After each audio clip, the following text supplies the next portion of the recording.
अस्सलाम वालेकुम दोस्तों, मैं मोहम्मद शबाद अपनी वीकली वीडियो लाख के साथ आपकी खिदमत में हाजिर हूँ। मेरी आप दोस्तों से दरख्वास्त है कि जिन दोस्तों ने अभी तक मेरे चैनल को सब्सक्राइब नहीं किया, प्लीज सब्सक्राइब करें, लाइक करें और दोस्तों में शेयर करें।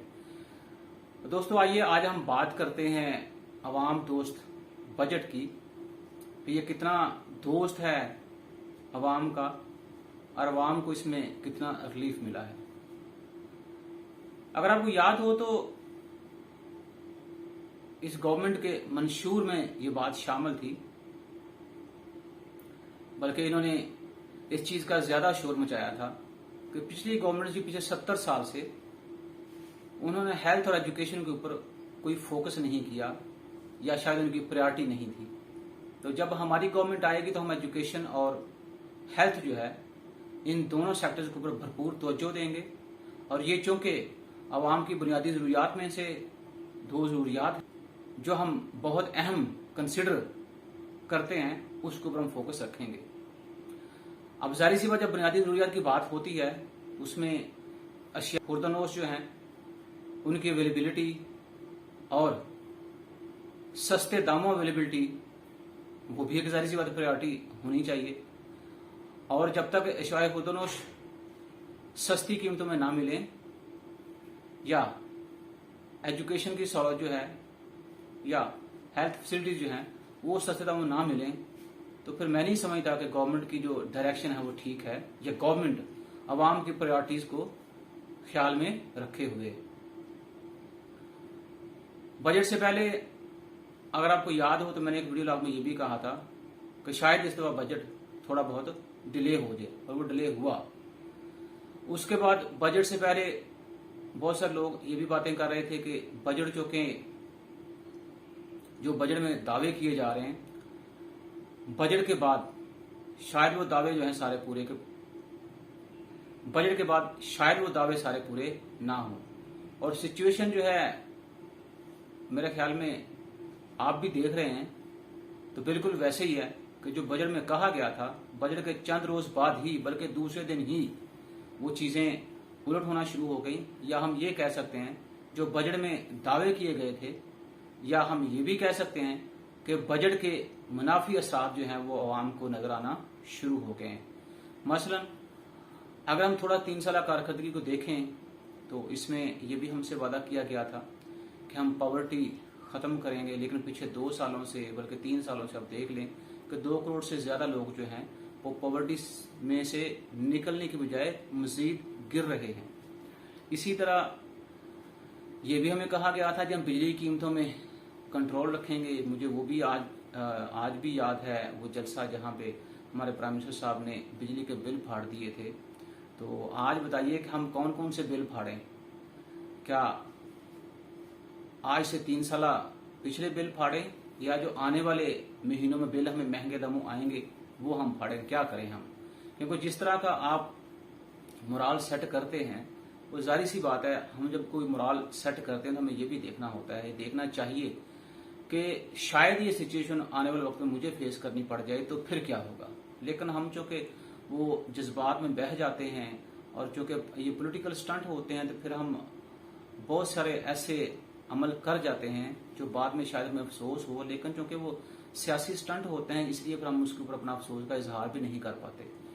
तो इसी तरह आपको जब महंगाई के बारे में बताया जाए या कहा जाए तो देख लीजिए आज चीजें कितनी आपकी पहुंच में हैं। हालांकि कहने को तो फवाद चौधरी साहब ने कहा है कि इस बजट में जितना पर कैपिटा इनकम हुआ है जो $1569 उन्होंने कहा है उससे लोगों की परचेजिंग पावर में इजाफा हुआ है। बिल्कुल वो सही कहते हैं। उनको पहले एक चीज मिलती थी 100 रुपए की, अब वो एक चीज जो है वो 150 रुपए में मिल रही है।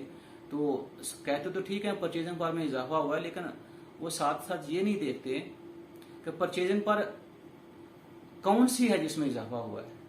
क्या रियल परचेजिंग पावर की हम बात कर रहे हैं या नॉमिनल परचेजिंग पावर की बात कर रहे हैं?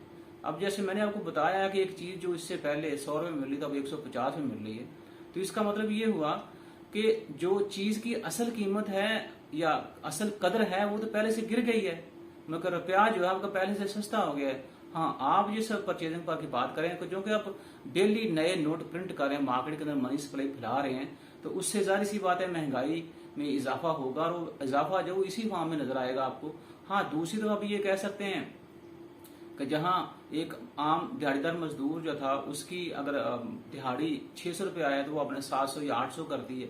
तो बेसिकली देखा जाए तो वही जो मनी सप्लाई है उसी के ऊपर हम खेल रहे हैं। हम जो रियलिटी में चीजें हमें करनी चाहिए तो उस तरफ हमारी तवज्जो नहीं है। और उससे भी हम अंदाजा लगा लें कि ये वादा था आवाम से कि जब हम आएंगे तो हम आपको चीजें सस्ते दामों प्रोवाइड करेंगे। डे बाय डे आप देखें पेट्रोल की कीमतों में इजाफा हो रहा है, बिजली की कीमतों में इजाफा हो रहा है। अवाम से ये भी कहा गया था कि हम आपको सस्ता इलाज जो है वो फराहम करेंगे। आप देख लें टैक्स के बाद बजट के बाद आप देख लें कि फार्मास्यूटिकल इंडस्ट्री जो है उसको भी टैक्स लग गए हैं और उसके लगने से इलाज जो है वो कितना महंगा हो गया है। बल्कि मैं ये कहूंगा कि आम आदमी जो है उसके लिए डे बाय डे इलाज करवाना जो है वो बहुत मुश्किल होता जा रहा है। हाँ, कुछ गवर्नमेंट ने हेल्थ कार्ड जो मुतारफ करवाए थे एक अच्छा कदम है, लेकिन उसको भी अगर देखा जाए तो जो ग्राउंड रियलिटी है उसके बिल्कुल बरक्स है। और एक चीज जो मुझे डे बाय डे बड़ा परेशान किए जा रही है कि ये भी गवर्नमेंट जो है पिछली गवर्नमेंट्स की तरह उन्हीं की डगर पे चल पड़ी है। इससे पहले गवर्नमेंट जो थी कुछ ने जनाबे वाला बेनजीर इनकम सपोर्ट प्रोग्राम जो था उसके थ्रू पैसा जाया किया, कुछ गवर्नमेंट ने लैपटॉप स्कीम के थ्रू पैसा जाया किया। फिर जाहिर सी बात कितने अरब जो है वो तनूर में झोंक दिए गए सस्ते रोटी के प्रोग्राम के मद में। अब ये गवर्नमेंट वो भी कर रहे हैं कि वो जो कि तनूर था, तनूर की जगह मोबाइल वैन ने ले ली है कि ठीक है जी हम मुल्क के मुख्तलिफ शहरों में खासकर इस्लामाबाद, मुल्तान में, रावलपिंडी आप कह लें, बाकी शहरों का तो मुझे इल्म नहीं है, जहाँ पे खाना पहुँचाने के लिए जब सस्ती गाड़ियाँ, जब जो एहसास प्रोग्राम की गाड़ियाँ जब घूम फिर रही हैं। आप आवाम को क्या बनाना चाह रहे हैं? क्या मैं ये कह सकता हूँ कि वाकई अब अमली तौर पे आप आवाम को भिखारी बनाने पर तुले हुए हैं, बजाय के लिए उनके लिए कोई काम शुरू करें या उनको काम धंधे की तरगीब दें या उनको हम ट्रेन करें। लेकिन हम हैं कि हम जब मतलब वो शहरों में चावल बांट रहे हैं वह मुफ्त खाने की फार्म में।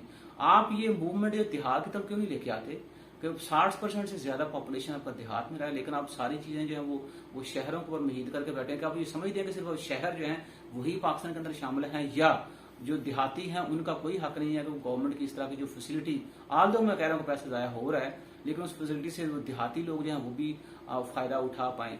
तो उसके बाद रोजगार की जो सिचुएशन है वो भी आप देख लें। क्या वाकई जो हमसे वादा किया गया था कि हम इतने लाख लोगों को रोजगार देंगे, क्या वो वादा पूरा हो गया? बल्कि मैं समझता हूँ कि अनएम्प्लॉयमेंट पहले से बढ़ गया है। वो एक अलग बात है कि हमें शील्ड मिल जाती है कोरोना वायरस के लिए, कोविड-19 की वजह से जो इकोनॉमिक एक्टिविटी है वो इस कदर बूस्ट नहीं हो पाई, जिसने पूरे वर्ल्ड इकोनॉमी को स्टेगनेंट कर दिया। इसलिए इंटरनेशनल लेवल पे भी अनएम्प्लॉयमेंट बढ़ा तो पाकिस्तान में भी बढ़ गया। जैसे हम कहते हैं अशियाए खुर्दनोश जो है उसकी कीमतें इंटरनेशनल मार्केट के अंदर बढ़ गई हैं, जिसकी वजह से पाकिस्तान में भी उसका इफेक्ट हो गया है। बात यह है कि आप एक जरिए मुल्क हैं, आप तो चीजें अपने मुल्क में पैदा कर रहे हैं, तो उसका इंटरनेशनल मार्केट के साथ क्या तल्लुक? हाँ, टू सम एक्सटेंट में मान सकता हूँ। जब हम ऑयल प्राइसेस की बात करते हैं तो उसकी वजह से ज़्यादा से ज़्यादा इन्फ्लेशन इंपोर्ट भी होता है, लेकिन जो डोमेस्टिक लेवल पे आप चीजें पैदा कर सकते हैं उस तरफ हमारी तवज्जो क्यों नहीं है? हमने ये भी कहा था बजट में, ये भी कहा गया है कि जनाब बोला एग्रीकल्चर सेक्टर जो हमारी बड़ी प्रायोरिटी है। तो आप देखें आज भी डीजल की प्राइसेस जो हैं वो पेट्रोलियम की प्राइसेस से ज्यादा हैं। ये कौन सी प्रायोरिटी है? कौन सी ऐसे एजेंडे हैं जो आप लेके चल रहे हैं? मुझे तो इसमें ऐसी कोई चीज नजर नहीं आ रही कि जिसके ऊपर हम ये कह सकें कि वाकई ठीक है। हम इस्लामाबाद में बैठ के किसानों से हम मुलाकात भी करते हैं, उनके प्रॉब्लम भी सुनते हैं, उनको कहते भी हैं, लेकिन माइक्रो लेवल पर देखा जाए तो मेरा नहीं ख्याल कि उस चीज का ट्रिकल डाउन इफेक्ट जो इस कौम को या आवाम को पहुंच रहा है। तो इन 3-4 फैक्ट्स जो मैंने आपको बताए हैं उससे आप अंदाजा कर लें कि जहाँ पे बोला बजट जो है वो कितना आवाम दोस्त है। तो मैं समझता हूँ कि आपको ग्राउंड रियलिटी पे आके लोगों के प्रॉब्लम देख के उसके बाद, हाँ, हमारे वजीर खजाना साहब ने कहा था जी प्राइम मिनिस्टर साहब जो IMF के सामने खड़े हो गए हैं, बिल्कुल सही कहा उन्होंने, क्योंकि उन्होंने कहा कि आप IMF से कहा कि आप खामोश रहें, हम जो भी आपका एजेंडा है वो हम डे बाय डे उसको बड़े आराम से मरतब करेंगे, आपका बोलने की जरूरत नहीं है, तो हम खुद ही कर लेंगे। शायद वो ये कहना चाह रहे थे, या शायद वो ये कहना चाहते जी मैं महंगाई का जो जिन है उसको बोतल में बंद कर दूंगा। मेरा ख्याल कि जैसे मैंने पहले प्रोडिक्शन की थी कि पाकिस्तान में इन्फ्लेशन 16-17% से बढ़ गया है, तो वो जिन जो है वो शायद बहुत ज्यादा बड़ा होता जा रहा है, तो बोतल जो है उसके सामने छोटी पड़ गई है। अब मैं समझता हूँ कि बोतल भी बड़ी करनी पड़ेगी, क्योंकि जिन जितना बड़ा होगा बोतल उतनी बड़ी करेंगे तो जिन को बंद करेंगे। इसका मतलब ये है कि ये जो बात इन्होंने कही थी कि हम इन्फ्लेशन को ऊपर कंट्रोल करेंगे, मेरा नहीं ख्याल, या मुझे नहीं नजर आ रहा कि ये लोग जनाबे वाला उसके ऊपर कंट्रोल कर पाएंगे। तो ये थे वो आवाम दोस्त बजट की बातें, और जो हमसे कहा गया जनाब वाला क्या ये बजट जो आम आदमी का बजट है। हाँ, इस बजट में एक जो चीज़ मुझे नज़र आई है, क्योंकि मैं इस तरह वो टैक्स एक्सपर्ट नहीं हूँ या पब्लिक फाइनेंस एक्सपर्ट नहीं हूँ, लेकिन दो चार चीज़ें हमें नज़र आ रही हूँ ये कि इससे एलीट क्लास को मज़ीद फ़ायदा होगा और इनकम इनक्वालिटी में भी इजाफा होगा और पॉवर्टी बढ़ेगी। जो वादे गवर्नमेंट्स के होते हैं अपनी आवाम के साथ, उसकी एक बेहतरीन एग्जांपल चाइना है। ये अक़वाम मुत्तहिदा ने चाइना के लिए जो टारगेट सेट किया था जितने सालों के लिए, चाइना ने वो टारगेट उस मुद्दत से 10 साल पहले अचीव कर लिया था। तो हुआ क्या कि जब उस मुद्दत में तकरीबन 9,98,00,000 लोगों को गुर्बत से बाहर निकाला गया था। ओवरऑल अगर आप देखा जाए तो चाइनीज गवर्नमेंट ने जो अपने उस टारगेट को अचीव करने के लिए काम किया था, उसमें 25 करोड़ लोगों को गुर्बत से बाहर निकाला। तो ये होती हैं चीज़ें, ये होते हैं वादे, और जब तक आप प्रैक्टिकल नहीं आएंगे, खाली आप दावे करेंगे या टीवी प्रोग्राम में बैठ के जनरल आप बातें करेंगे, डॉक्यूमेंट्स में आप अपने खबरें लगवाएंगे और अनपढ़ लोग जब अपने इर्द गिर्द इकट्ठे कर लेंगे, तो फिर सूरत मेरे ख्याल में ऐसी ही होगी। आप हमसे कहते हैं जनरल वाला कि हम आने वाले सालों में, जाहिर सी बात है ये फिजिकल ईयर्स की बात हुई, कम इन्फ्लेशन जो है वो 8 से 9% पे ले आएंगे। आइए हम आपको बताते हैं कि सिर्फ इसी हफ्ते में, और इस गवर्नमेंट की जो इन्फ्लेशन को कंट्रोल करने की जो स्ट्रेटजी है, वो मेरे ख्याल में जो हफ्तावार रिपोर्ट आ रही है इन्फ्लेशन के ऊपर, वही काफ़ी है। उसी से पता चल जाता है गवर्नमेंट कितना सीरियस है और गवर्नमेंट कितना कामयाब है अपनी उस स्ट्रेटजी को कामयाब करने में। मसलन इसी हफ्ते में तकरीबन 23 अशिया जो है उनकी कीमतों में इजाफा हुआ है, और उसमें मैं एक दो चीज़ें आपको बता देता हूँ कि चीनी जो है 6 रुपये किलो महंगी हो गई है, और कुकिंग ऑयल की कीमत 38 रुपये फी किलो उसमें इजाफा हो गया। खुदा की पनाह, हम कैसे माने कि जनाब वाला आप वाकई आवाम को बुनियादी ज़रूरियात जो हैं वो सस्ते दामों प्रोवाइड करने की कोशिश कर रहे हैं, ये करना चाहते हैं। अच्छा, एक जो आपने देखा है कि जनाब वाला ये बात होती है, कोई बात हो तारीखी, अगर यूसी जहरावाला को फंड मिल गए हैं, वो भी तारीखी फंड मिले हैं, कोई 5 करोड़ समथिंग। अब अगर बजट है तो ये भी तारीखी अवाम दोस्त बजट है, ठीक है जी। उसके बाद अगर कोई बिजली की रसद या तलब में इजाफा होता है, ये भी तारीखी होता है। सारे काम तारीखी हैं इनके। तो इसका मतलब कि आपकी नाकामियां जो हैं उनको भी शायद हम, अगर आप इजाजत दें तो हम कह सकते हैं वो भी हिस्टोरिकल फेलियर हैं आपके।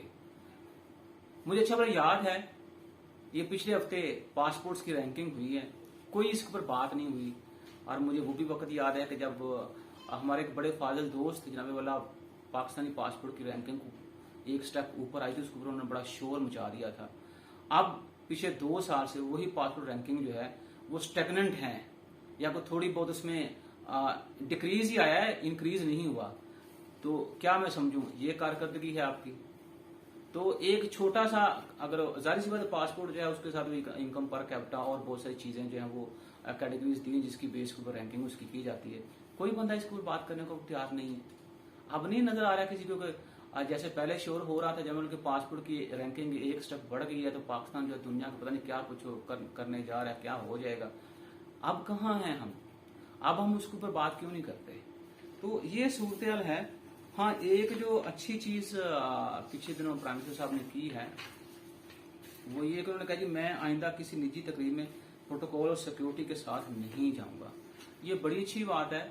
इसी तरह से मैं समझता हूँ कि प्राइम मिनिस्टर साहब को अपने नीचे जो काबीना है या अपने जो मिनिस्टर्स हैं उनको भी लागू करनी चाहिए ये चीज़, ताकि जितने हम अनप्रोडक्टिव एक्सपेंडिचर जो हैं उनको बचा सकें, वो ज़्यादा अच्छी बात है। बल्कि मैं तो ये कहता हूँ कि ये बड़ी बड़ी लेविश गाड़ियाँ जो हैं V8 लैंड क्रूजर पता नहीं क्या क्या, वो BMW रोल राइस और RD वगैरह ये मिनिस्टर वगैरह लेकर घूमते हैं, उनको भी चाहिए कि थोड़ा सादगी का हाथ जो दामन है वो पकड़ें, ताकि यही चीज़ें होती हैं जब आप लीडरान जो हैं कुछ आम आदमी को करके दिखाते हैं तो फिर यही आम आदमी जो होते हैं आपके बिहेवियर जो है या आपके कह लें कि जो स्टाइल उसको कॉपी करने की कोशिश करते हैं। अगर आप हमें बड़ा महंगा लिविंग स्टाइल दिखाएंगे तो लोग जाहिर सी बात उसको कॉपी करने की कोशिश करेंगे, और जब नहीं उनके पास पैसा होगा वो गालियाँ देंगे आपको। लेकिन अगर आप वही आजिज़ी इंकसारी दिखाएंगे तो आवाम उसी को फॉलो करना शुरू कर देंगे।